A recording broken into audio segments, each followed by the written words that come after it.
Hello, welcome or welcome back to my channel. My name is Nana. I'm based in Berlin in Germany and I've been in it for a couple of years. And yeah, I have been off for quite a while. It was the summer months and I did other things. Well, I did knit. So I have 4 smallish finished objects to share, but I didn't knit any big sweater or anything. Socks again. Yeah, I knit woolen socks in the hottest months of the year. But they're just such a cool small project on the go, and I've been traveling a lot. So there will be socks, there will be a self-drafted top for my little niece and a scarf type of thing. Okay, let's get into it. Let's start with the socks. In my last knitting podcast before the stash tour, I already showed you these socks. So at that time I finished 1.5 and now they're both finished. And the special thing about these is, so these are normal socks with a flap and gusset heel, stockinette stitch, very basic socks, but I added linen to the heel. So I added 1 strand of very thin fingering weight linen yarn to the heel. The gauge did not increase much, so I didn't switch the needle size or anything. I just wanted to experiment and see if this increases durability, because the Mondim is a 100% wool yarn without nylon. And first of all, I very much like the look. And after some wearing, it also, and with some felting, it also blends in quite nicely. I like that there is a small contrast, a low contrast between the colors. And yeah, I haven't worn them in shoes a lot because it was hot outside, but I think it works. So I will keep you posted on this sock experiment. And because I was so excited by that idea, and I had some leftovers of this color of the Mondim and the green I used before for some other socks, I knit another pair. So these are stripy ones. But yeah, I ran out of the brown. That's why you have more green here in this sock than in the other, which is striped from the toe to the calf. But I really like this mismatch. I think it's, can you see it? Maybe here. Yeah, I really like the mismatch, and I again added some linen to the heels. Yeah, so these also have this small rolled edge, then a very short 1x1 calf, flap and gusset heel, very basic socks. But I adore these colors. These colors are the best colors. I love them. So this color combination really touches something deep down. I'm very much looking forward to wearing them. And this is now really my 6th or 7th pair of socks I knitted this year. So I now have quite a nice collection. And yeah, I'm looking forward to the colder months. Starting now, actually, it's really gloomy outside, and yeah, fall is here.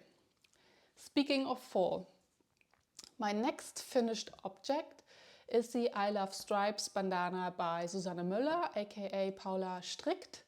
And I knitted that one before in a baby blue with white stripes, knitting for all of silk.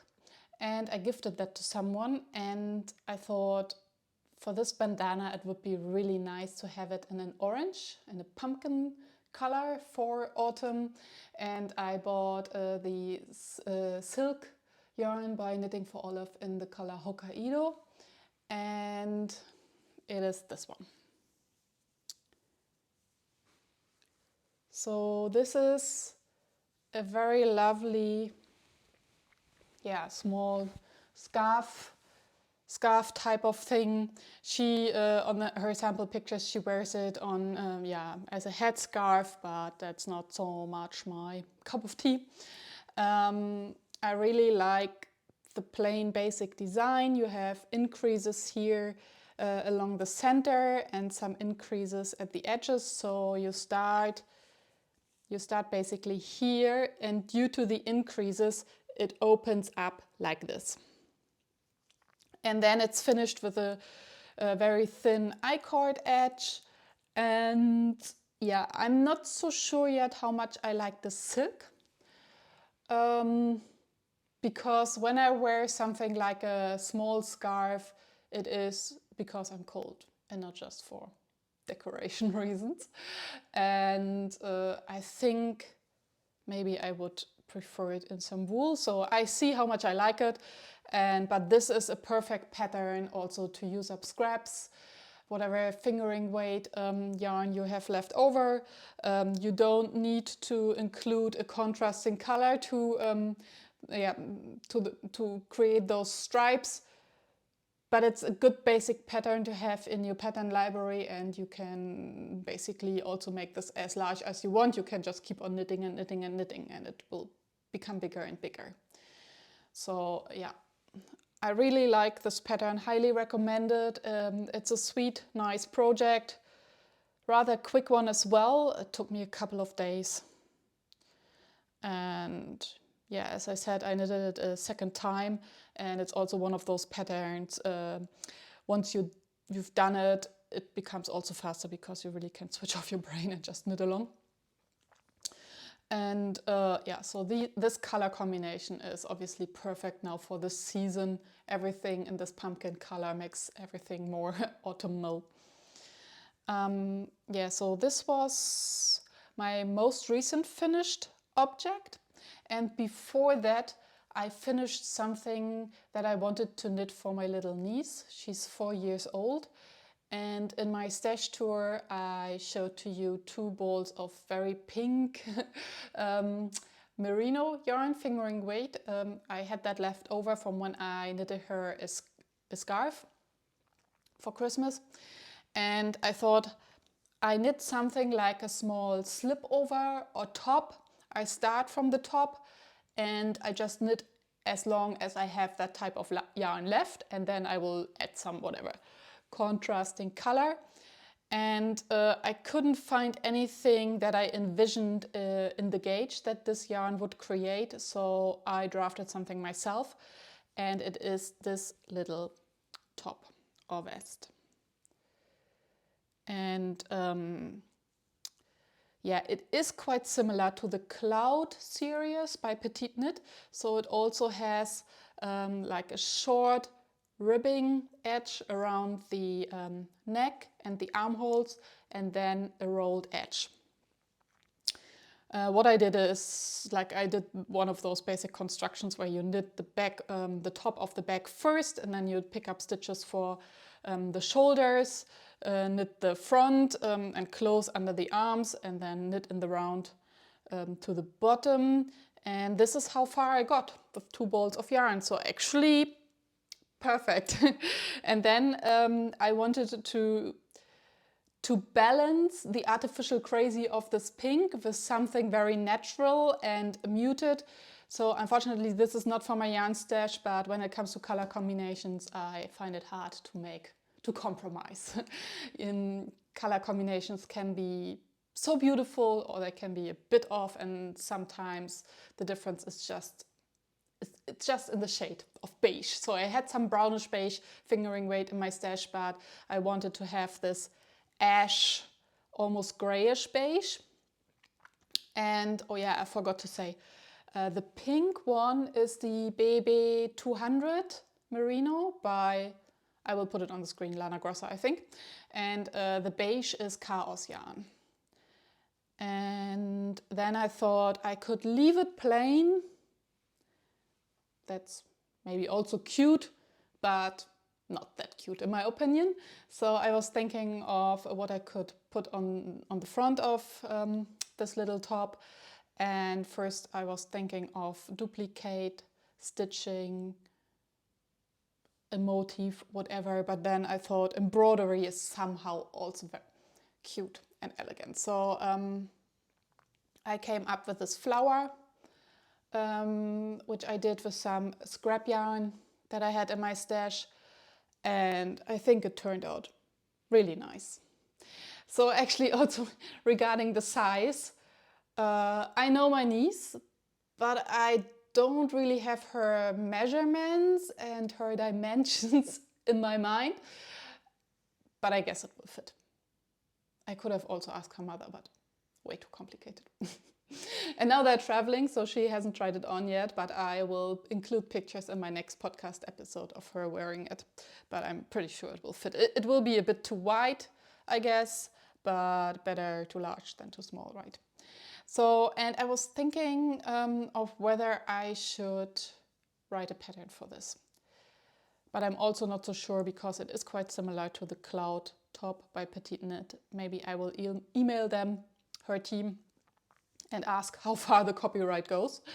Because it is a little bit different and the gauge is different. And yeah, I couldn't find anything in that gauge for that type of top or slip over for kids on Ravelry.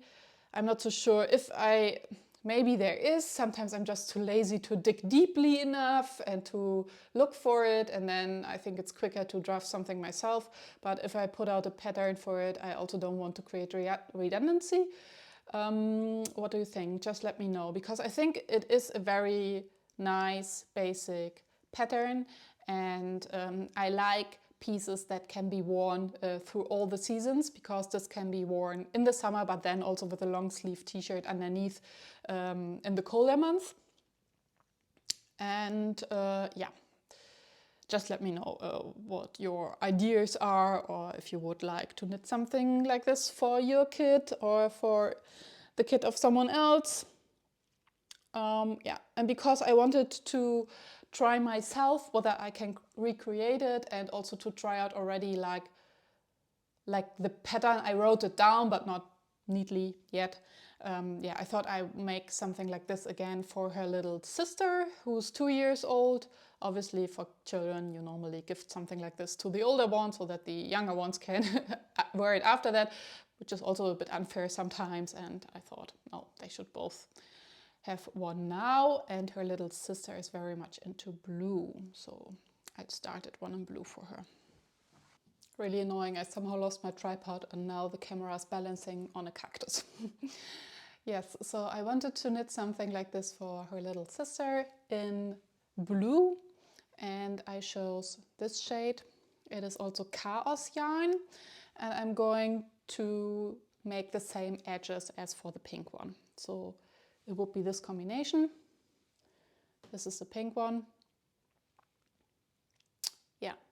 And instead of a purple flower, or like this is the petals of the flower are the purple unicorn by Knitting for Olive.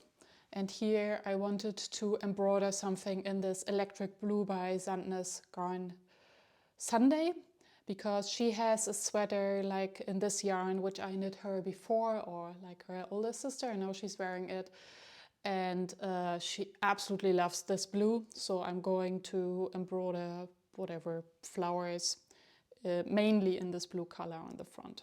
Yeah, I think this will be very cute when they have like sort of matching little vests in this.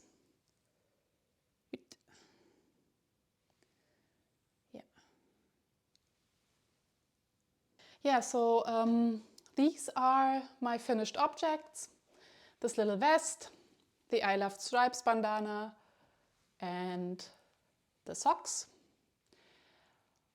Yeah, so that was my summer in knitting. And as a work in progress, I really only have the other small vest for my second niece. And I'm planning to start my scrappy terrazzo neck also quite soonish. And then there is still the secret project for which I'm definitely going to put out the pattern, hopefully. So I haven't finished knitting it yet, but there will be something like this. So if you watched until here, thank you so much. Please consider liking and subscribing. That would very much support my channel and increase visibility of it. And yeah, I'm very happy that you tuned in, and I hope to see you next time. Until then, take care and bye-bye.